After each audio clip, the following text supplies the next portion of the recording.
Some students have either been expelled or suspended. Columbia taking the action after the Trump administration stripped the university of more than $400 million in federal grants and contracts, saying it's not doing enough to fight anti-Semitism. All right, Fox 5's Sharon Crowley joins us live from campus in Morningside Heights with reaction tonight. Sharon.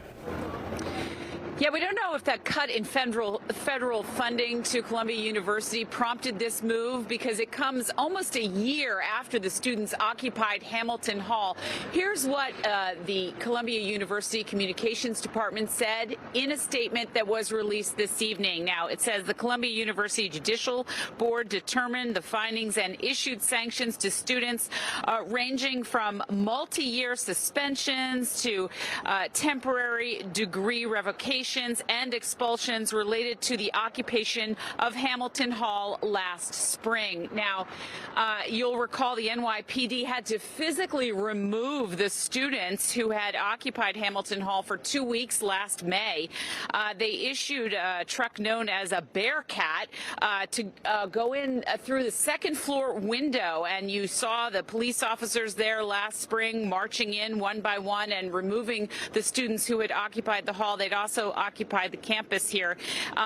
Those students had been there because they were upset and demonstrating against the war between Israel and Hamas, and they were concerned mostly about, they were pro-Palestinian protesters who were concerned about people, innocent people who were killed in Gaza during the war after October 7th when Hamas attacked Israel. So that was the scene. And what was also going on at the time, as we've reported widely, is that there were many students on campus who really felt, especially Jewish students, felt there was a lot of anti-Semitism. So that was the big concern that was going on at the time last spring. And here, nearly a year later, finally the university issuing some disciplinary measures. Now, one other thing that happened, the president of Columbia University, a few months after testifying before Congress, along with other college presidents across the country, resigned.